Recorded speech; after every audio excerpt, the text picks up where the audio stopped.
Greetings, everyone. This is Terry Naturally with another edition of Terry Talks Nutrition. We're here every weekend, same time, same station. You can't miss us. If you want to join us, we're here. And I hope you are here too as well. And thank you for always being here for us.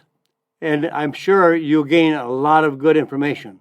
Hopefully you can use it to improve the quality of your life. You know, we are responsible for our health. No one else. I say this over and over again, that I hope it makes an impact. That if you have something wrong, it's always good to have it checked out. But you know, why don't we prevent those things from happening? If we live a good life, a quality of nutrition, a very good quality diet, a substantial amount of exercise, and that means only maybe 10 minutes a day, even 10 minutes makes an impact on your health. A good night's sleep. No, we can do all these things. There's nothing that says we can't do these things. Only we are too caught up in life. I know there's a lot going on in your life. If you've got kids, you know, you got a lot of things to take care of. You have to take one to track and field, take one to dancing, one here and then one there. I know you're busy. And that's why I like to be here, to help wade through all this research, to find your reasons why you can take supplements, why you should have the best medicine in the world is your diet, the food you're eating. You know, all those substances in the food we eat, whether they're good or bad, all those nutrients talk to our cells. Yes, really. They send messages. They communicate with our cells. So when you eat a good diet, we get good communication. Good words are being sent to our cells to survive and thrive and be normal. And when we're eating a bad diet, high in carbohydrates, lots of sugar, a lot of preservatives, a lot of nitrites, all the synthetic colors, and refined and processed foods, ultra-processed foods, that also sends a message to your cells. And it's not good. They're not normal cells anymore. They're abnormal. Well, what do you think abnormal cells are? Could be cancer. And now we're seeing cancer spiked really high in even young people today, because we are accelerating our aging process. That means people that are in their 40s and 50s are like people used to be in their 90s. We're accelerating the aging process because of the junk diets that we are eating today. So I'd like to be here just to kind of nudge you, to bring good information to you. And all the stuff I bring you is absolutely referenced as scientific documentation. I don't make it up. I'm not telling you to do this because I make money from doing it. I want you to have the facts. I don't make decisions for you. I don't even know who's listening. I don't know who you are. So I don't get anything out of this other than just giving you good advice. And not my advice. We dig it up. We go to the websites, the scientific websites. We go through all the studies to find the ones that can make a difference for you. We're here, hopefully, to make an impact on your health, not because I'm going to change you, but because you adopt some of these suggestions and recommendations that we bring to you scientifically. So it's all about changing our lives today, because 98%, listen to this, 98% of all disease is caused by you and I, because of the choice of our lifestyle choices. We make choices every day. And those choices have an impact on whether we have good health or bad health, depending on the selection, the choice that we make. And we have a good lineup of topics today. Our featured topic today is ashwagandha. Ashwagandha. Ashwagandha. An Indian herb. We'll talk more about that as our featured topic. And why is aging so painful? And maybe you have a lot of cold sores. What can you do to prevent cold sores? Because they're caused by a virus. And we can stop viral infection. And then we're going to take a look at polyphenols.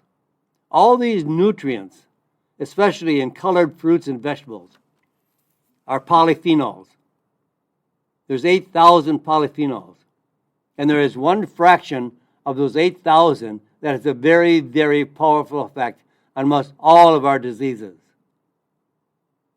There's research right now going on at City of Hope Hospital in Los Angeles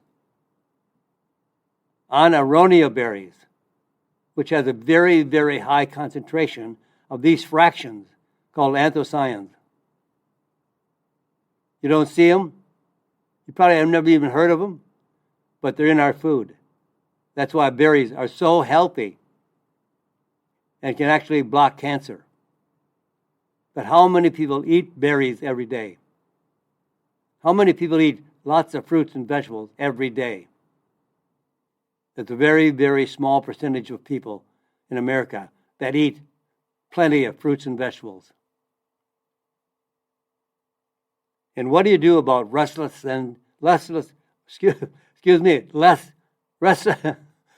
that's a bad day. Restless leg syndrome.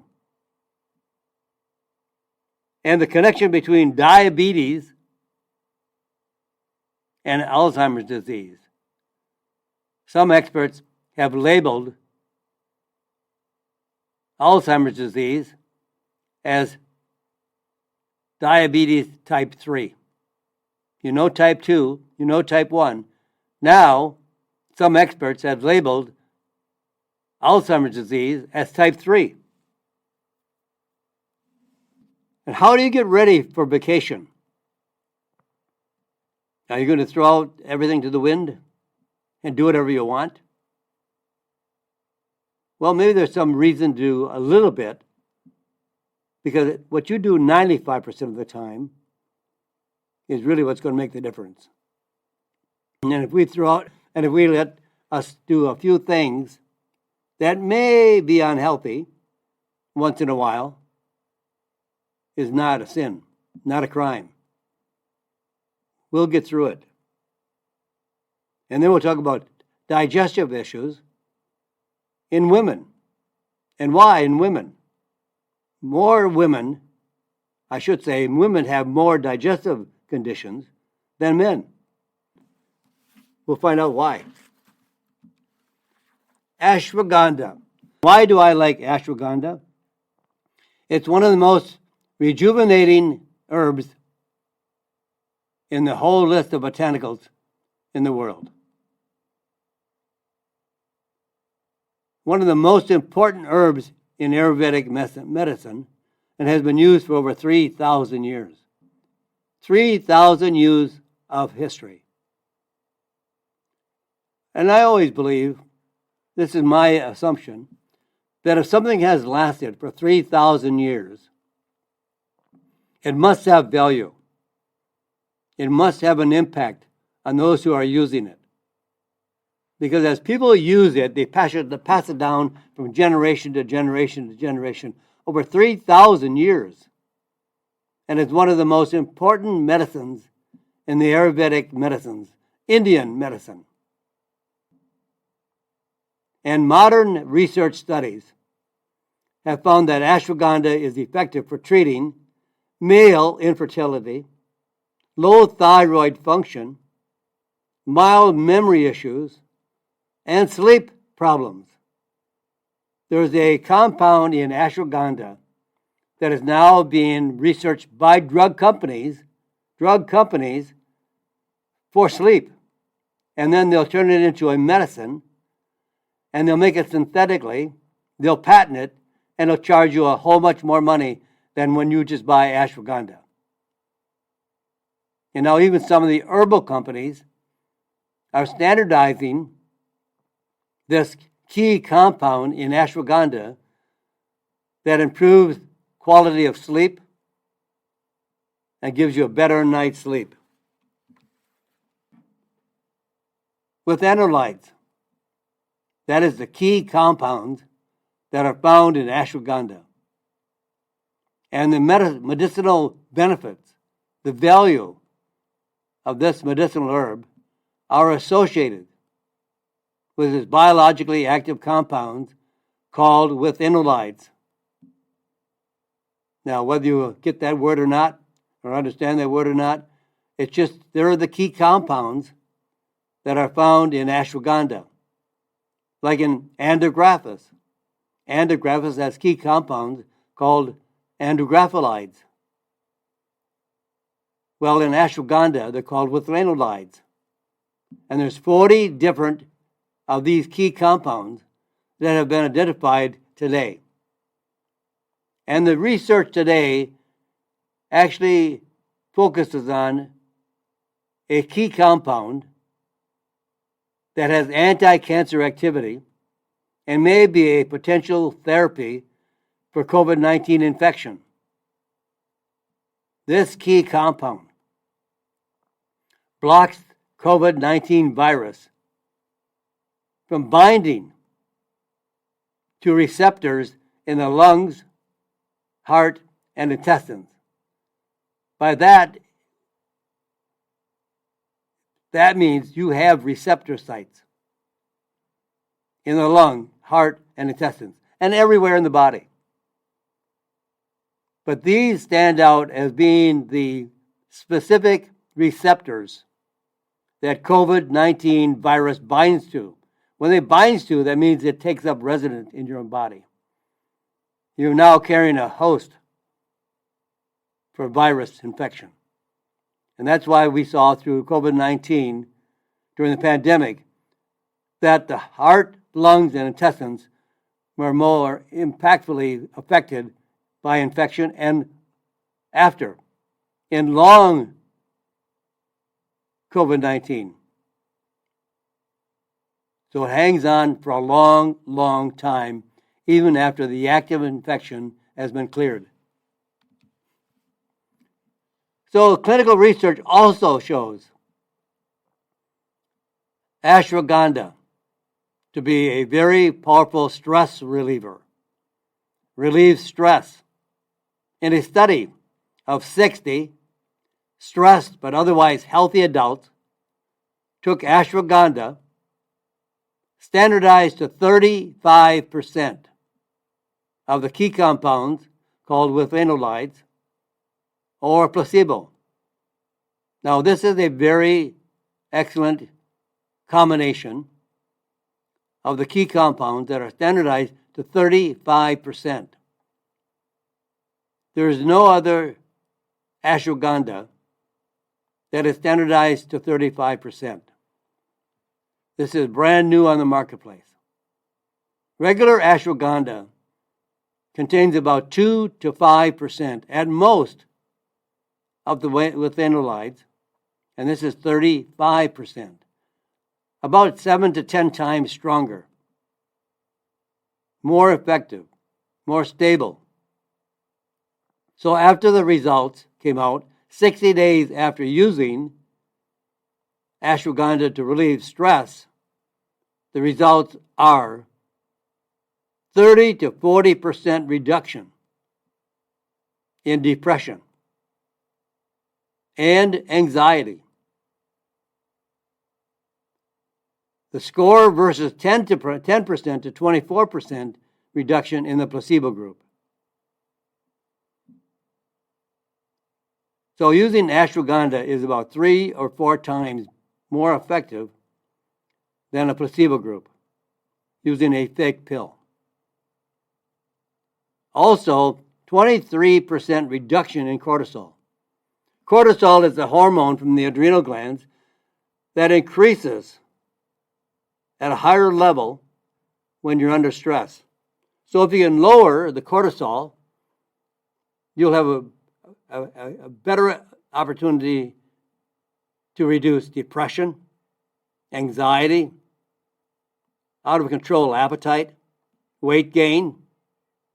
So ashwagandha had a 23% reduction in this hormone called cortisol. Cortisol is not bad. It's bad because it's raised or increased at a level that it should not be. Cortisol and DHEA are balancing hormones in the adrenal glands in our body. The adrenal glands are two little glands, one on each top of the kidneys. They are both weigh about 5 grams, about the size of a kidney bean, but they produce a powerful combination of hormones called cortisol and DHEA. Now, when there was a 23% reduction in cortisol, there was no change in the placebo group. And there's also an 11% increase in testosterone in men, but no increase in women. There was no change in women. It only increased testosterone in men. There was a new study. It's out for publication, so I can't give you the entire details. But in this new publication, ashwagandha increased free testosterone by 33%. There is no ashwagandha in the marketplace, or no herb anywhere in the marketplace, that raises testosterone by 33%. Here's some clinical research that I dug up on hormones. And this was a new study in healthy adults with stress. When they were treated with ashwagandha, standardized at 35% withanolides, or a placebo, the ashwagandha group in the study was known as EP35. The stress levels decreased by up to 62% for both men and women. So if you have a lot of stress, and believe me, the world is a stressful place to live right now. You don't know what's going to happen from day to day. It can be all kinds of events that are tragic, that we worry about. The economy, our kids, drugs, alcohol, you name it. But when you have an herb like ashwagandha, and it decreases stress by 62%, and increases testosterone in men and not women by up to 33%. It lowers depression, lowers anxiety.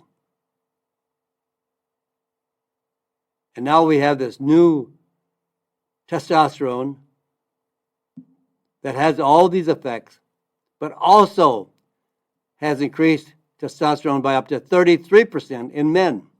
No significant change in women. Here's some clinical research on sleep and ashwagandha. It's one of my favorite herbs. I love ginseng. Asian ginseng, Panax Meyer ginseng, white ginseng, red ginseng. They do not grow ginseng in India, but they call ashwagandha Indian ginseng because it does much more than ginseng, and it has a very powerful effect on so many different functions of the body. But since they don't grow ginseng, they tell everybody that this is their form of ginseng. But even more. In one study, 50 healthy older adults, ages 60 to 85, received either ashwagandha, 300 milligrams standardized to 35% withanolides, or placebo twice daily for 12 weeks. The result of this study of 50 healthy older adults between the ages of 60 and 85. Their mental alertness on awakening improved by 53% in the ashwagandha group versus 38% in the placebo group. Sleep quality improved 57% in the ashwagandha group versus 25% improvement in the placebo group. You know, both groups do respond to some extent, more so in the active biologically form of ashwagandha than the fake pill. But you always have to determine if it is a significant improvement over placebo. Placebos work. Just a message works. Just belief works. And that's where a placebo comes in. It's a fake pill. The pill looks exactly the same as the active ashwagandha pill. And one group takes the active, one group takes the placebo, the fake one. And you have to have a significant difference between the active group and the placebo group. So overall, all the doctors overseeing the ashwagandha group reported good to excellent results. And all the patients in the ashwagandha group rated their experience with ashwagandha as good or excellent. So how do you know what to buy? What do you want to know about ashwagandha? Well, there's a lot of ashwagandha products on the market. Typically, these extracts are standardized to about 5% or less. In fact, they're not even standardized. They're just found in nature at a level of 5% or less. They don't standardize them at any level. But most recent research has used higher standardization, 35%. So I would say 150 milligram capsule 1 to 3 times daily. And there are no side effects to taking ashwagandha. It has one of the best rejuvenating positive effects on our body. No significant adverse effects. No side effects. No toxicity. Has no organ or gland damage. Does not harm the liver, the kidneys. No organ damage. Very, very safe. Although I would not give it to children, I would say just one 150 milligram capsule could be given to a 12-year-old or over, but not under 12 years of age. They don't have enough data, enough documentation to know what would happen to a child.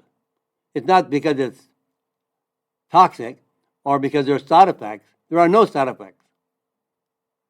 But there's no known documentation as to what could be done on a small child, so why take the risk? Now, aging is painful. So how do you prevent aging? I think there are two very, very important principles of health to prevent aging, and that is getting a sufficient quantity of protein every day, about 120 grams of protein every day. 40 grams 3 times daily.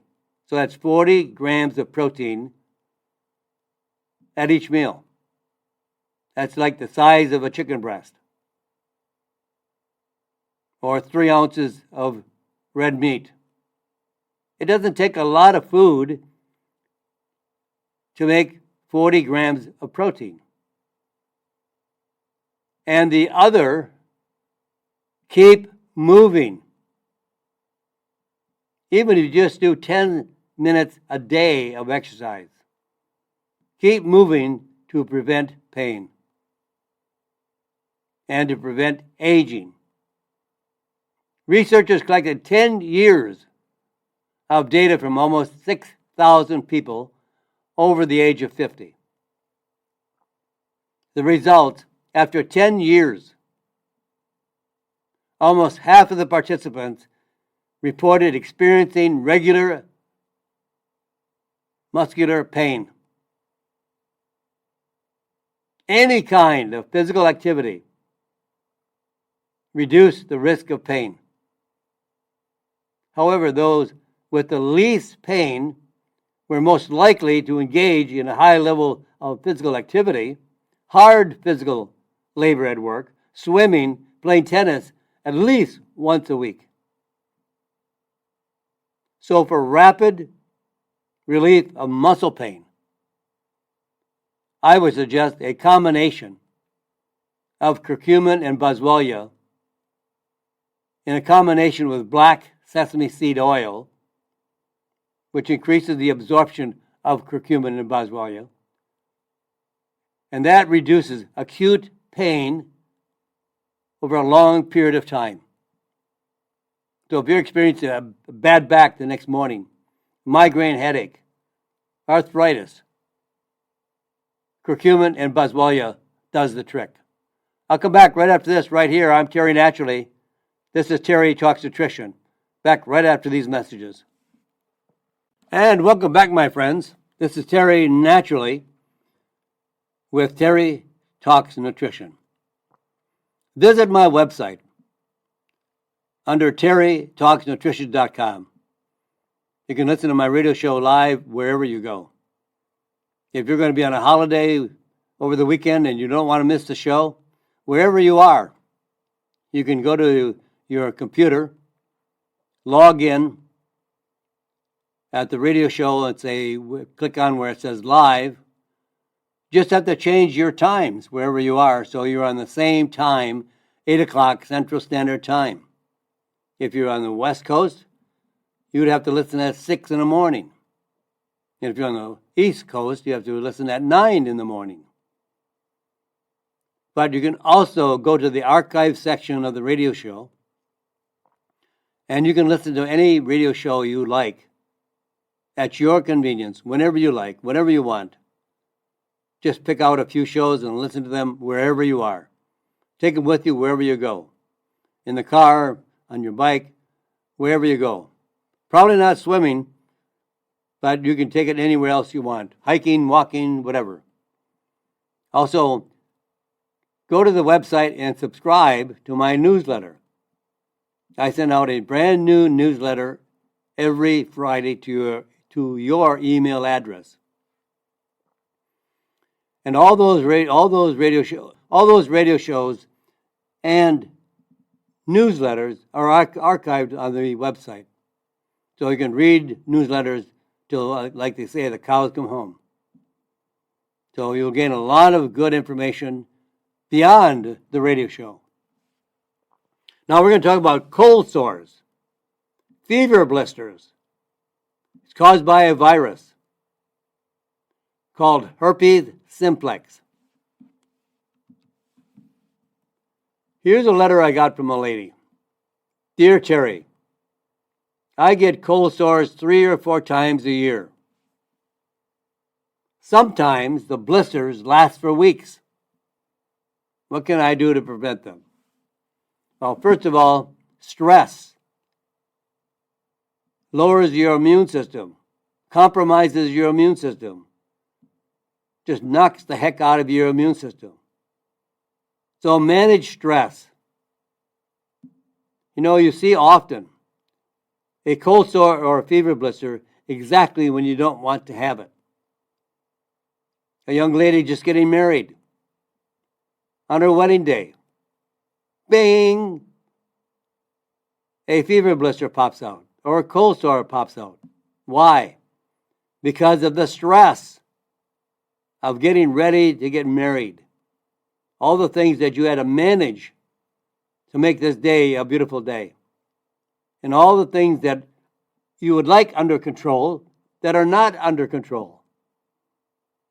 So managing stress is a big aid to stop cold sores and fever blisters and bring back your immune system to where it can control your viral infection. Many research studies have shown that stress can reactivate the virus that causes cold sores. It stimulates the production or allows the virus to be out of control. So you might want to try adaptogens such as ashwagandha and rhodiola to help protect your body against the negative effects of stress. One thing I like a lot, ashwagandha and rhodiola are two powerful adaptogens. And now they won't have a direct effect on the cold sore or fever blister virus. They will reduce your stress. And that is helping to manage your stress. The combination of ashwagandha and rhodiola.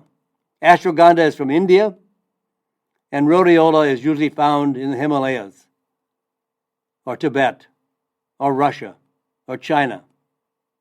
And they are growing some now domestically in Alaska.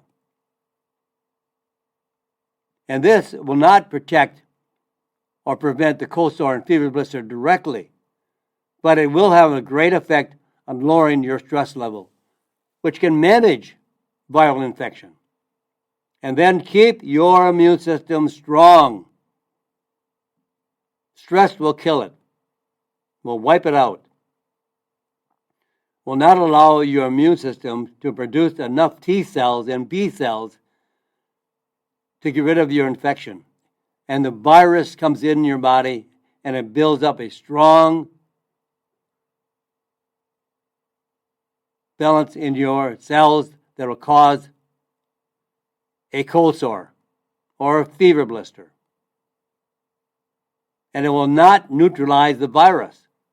But if you keep your immune system strong, it'll block the viral infection. It'll block the uptake of the virus into the cell. And it neutralizes the virus. And this is for all viruses, not just cold sores and fever blisters.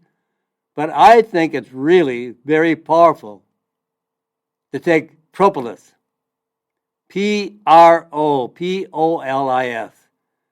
Propolis is a substance that's gathered by the bees from vegetation in the environment of wherever the colony is or the hive is.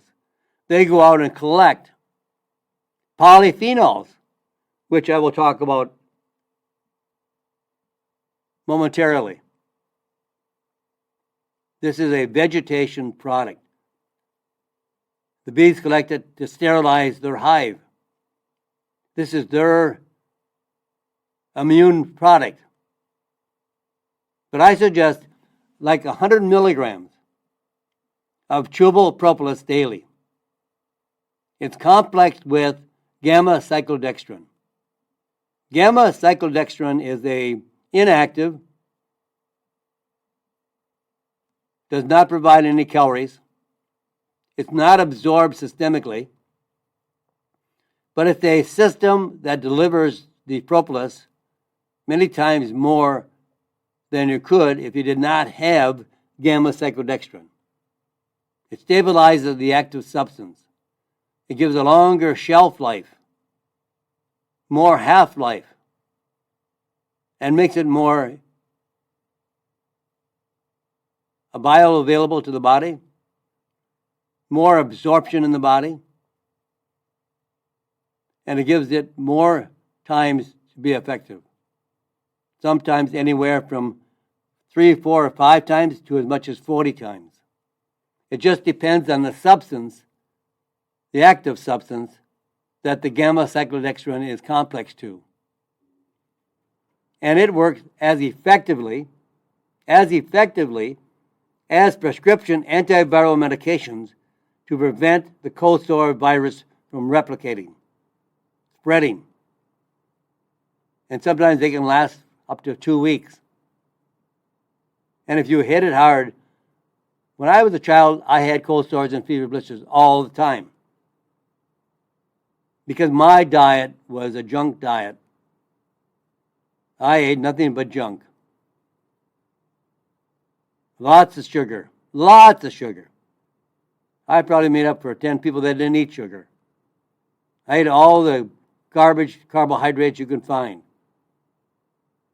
My diet was horrible. And that's how eventually, a long story short, that's how I got into natural products and natural education. Because I have viral infection all the time.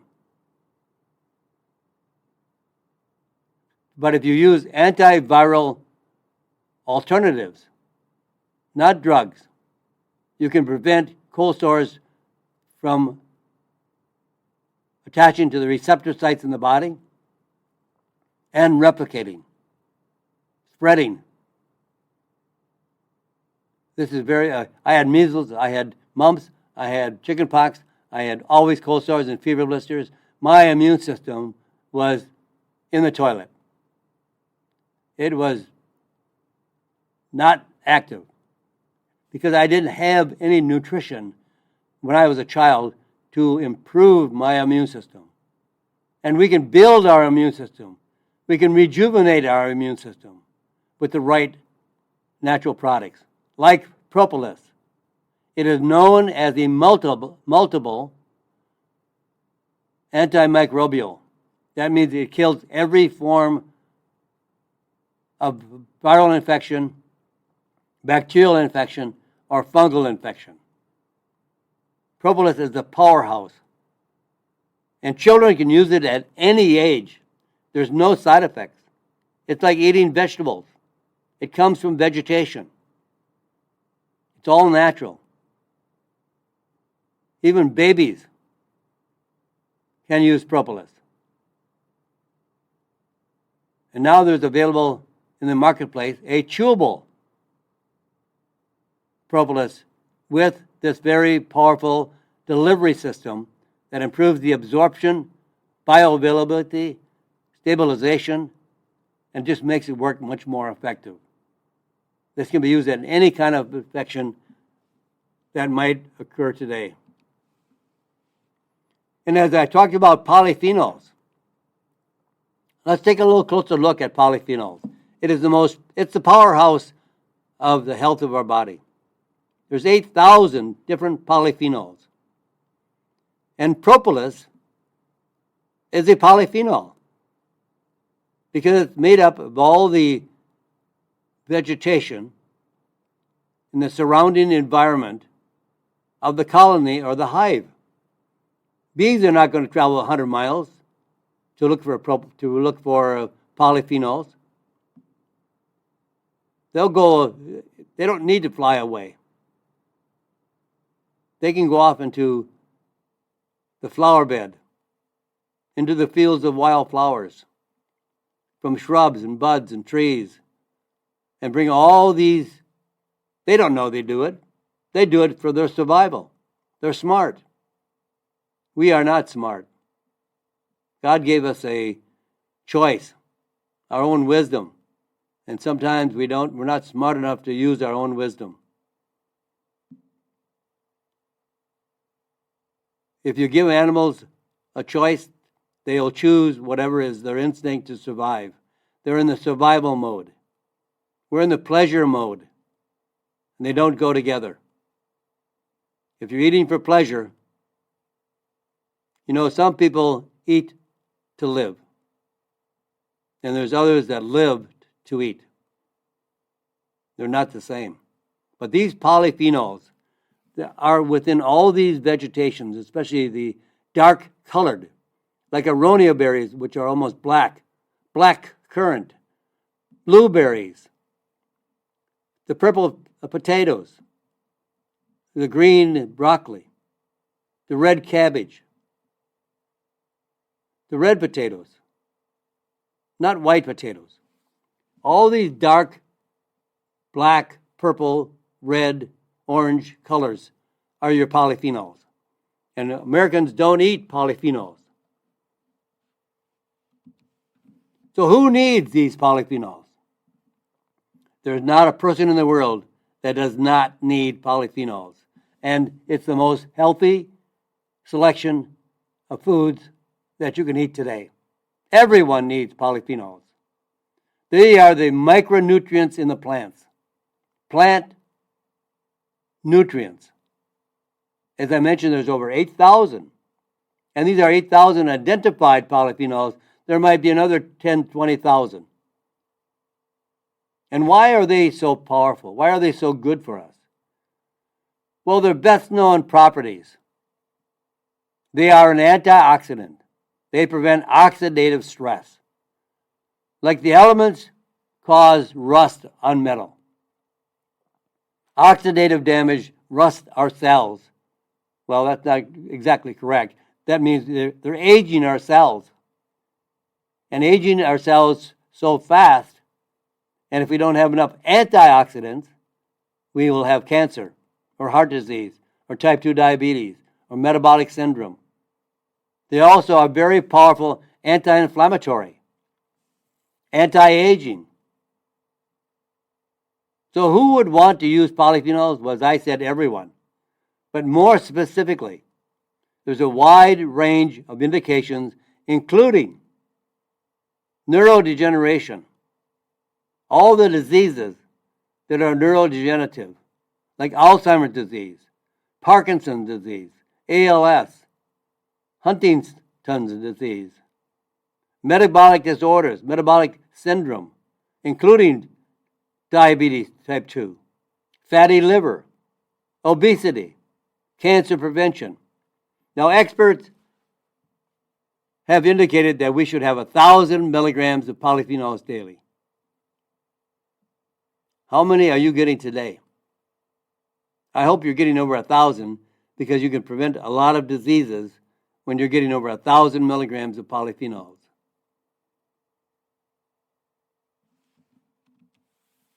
Now, some of the outstanding sources of polyphenols. Olive oil, very high in polyphenols, and that's why the Mediterranean diet is so effective for anti-aging. They have less heart disease, less cancer, less type 2 diabetes, less arthritis, less all of the diseases, because they take in a lot of olive oil daily. Also the fruit, and even the leaf, contains compounds that are very, very powerful polyphenols. Grapeseed extract, curcumin, green tea, red wine. You notice the colors? Very pronounced colors of all these plants and foods. Berries, especially aronia. They're doing research right now on aronia berry at City of Hope Hospital in Los Angeles, and they said it is magical what they can do. They can't say more than that because the studies are not published yet, but they're out for publication, and soon they'll be available. But the researchers said it is unbelievable what aronia berries can do. But also blueberries, black currants, and really any dark purple, black berries, not blackberries, but anything that's black, purple, or fruits that are dark colored, vegetables, black kale, black radish, eggplant, pomegranate, all nuts, especially the walnut. and red apples. These are very, very powerful polyphenols. Now, a lot of people do not get a good night's rest. And that's what recharges your body. You know, you go to bed at night and you recharge your phone. I hope you recharge your phone in a different room than your bedroom. I put mine away, about 100 feet away. No, not that far. That'd be too far. 25 feet away. I plug it in outside of my bedroom. I turned it off. Turn down the ringer. I don't want anybody to bother me. I don't want to hear a bing or a click or a song or a message. Nothing. No text, nothing. Keep it away from us. We want a good night's sleep. Well, a lot of people have restless legs syndrome. So if you suffer from restless leg syndrome, which refers to an uncontrollable urge to move the legs, especially at night when you are trying to relax, trying to get a good night's sleep, hope you get a good night's sleep, and you pray for a good night's sleep, and it doesn't come. So you begin to become depressed. You're anxious. You go to bed, you know you're not going to sleep. And what is that going to do to you? You know you're going to be awake all night, tossing and turning, and your legs, you can't keep them still. And you know what? This system, this restless leg syndrome, unfortunately can occur at any age, but most commonly in the middle age. And women are twice as likely as men to experience restless leg syndrome. Now, drugs. Well, that's the first thing the doctor would say. We're going to put you on this drug. Drugs used to treat restless leg syndrome can cause dizziness, nausea, lightheadedness, sleepiness. Can you get that? You can't sleep now. And they're going to give you a drug that one of the side effects is sleepiness. You can't sleep? That doesn't seem to work. And even make symptoms worse instead of better. So how do you quiet restless legs? Well, first of all, we're coming back to some of our natural principles of good health. Moderate exercise. One of the issues with restless leg syndrome is that too little or too much exercise can make the symptoms worse. So try to find a comfortable middle ground. In the beginning, less exercise is better than too much. You don't want to run a marathon. You don't need to run a marathon. In fact, anyone who runs a marathon is not in the best health. Marathons do not make us healthy. Get out there and jog and walk. And know when to limit your exercise. Excessive exercise compromises the immune system. Your immune system is underactive from this excessive exercise. There's nobody that needs to run a marathon. It's a sport. And if you want to do it as a sport, who am I to say? But if you want to be healthy, don't run a marathon. Yeah, I know some people do. They do it every day for 50 days or whatever. But those are unusual people. That's not an average person.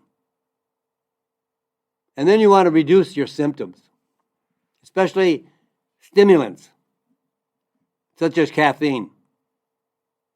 Take caffeine out of the diet. Before you go to bed, take a warm shower or a bath in the evening. Some people like drinking a glass of warm milk, and especially goat's milk is recommended. Or eat a small piece of cheese before bed, maybe with a spoonful of nut butter. And protein helps keep blood sugar levels stable, and the calcium helps to relax the muscles. And then we get to magnesium. There's a special form of magnesium called bis, bisglycinate, Glycinate, glycinate, magnesium glycinate, or some say bisglycinate. This is a form of magnesium that delivers a good dose of magnesium to help muscles relax. You want muscle relaxation and resistance to nerve excitability. Your nerves are twitching. Take 100 milligrams of magnesium in the form of magnesium bisglycinate, chelate, with about 10 milligrams of vitamin B6, known as P5P, and 5 milligrams of zinc, also known as zinc bisglycinate. 2 or 3 times, or maybe even 4 times a day.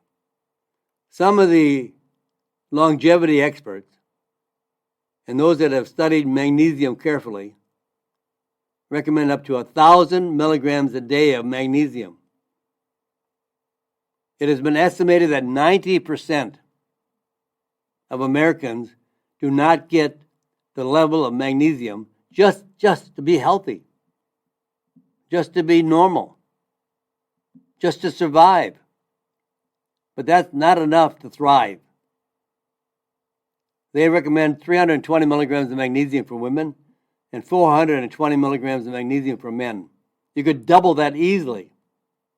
Don't fear magnesium, but don't get magnesium citrate or magnesium oxide, because they attract moisture, water, fluid into the intestines and the colon, and then you'll have diarrhea. If you are constipated, these are wonderful because they'll regulate your bowel movements. But don't use them as a magnesium source, and doctors recommend them highly. I've talked to many people that have, my doctor wants me to take magnesium. I say, great, it's fantastic. Wow, this is a great doctor. What's he telling you to take? Oh, magnesium oxide. Oh, boy. You're going to have diarrhea. What? Diarrhea? I don't want diarrhea. Well, then don't take magnesium citrate or oxide. They'll cause diarrhea. Get the magnesium bisglycinate. No diarrhea. They'll work extremely well without causing any kind of excessive bowel movements. So, my friends, we're almost running out of time. But I want to encourage you to make some changes. You can do it. But only you can do it. No one else can change you. No one else can improve your health. The doctor can't improve your health. There is no drug that's nutritious. It all has to come from food. Our body wasn't made to wait for a drug to be developed. We survived for millions of years on diet, on natural food, as nature intended. And yet we are eating garbage food made by man in a laboratory, not in nature. And so many people avoid fruits and vegetables. They don't eat a salad. Change as much as you can every day. Make new changes every day. And over time, you're going to be a new, healthier person. With that, my friends, please say a prayer for this crazy world. Something's got to give. Something's got to change. And God bless you, my friends. God bless this great country. Thank you for listening to Terry Talks Nutrition Weekly Show. Don't forget to subscribe and leave a review on your favorite podcast platform, including Apple, Google, and iHeartRadio.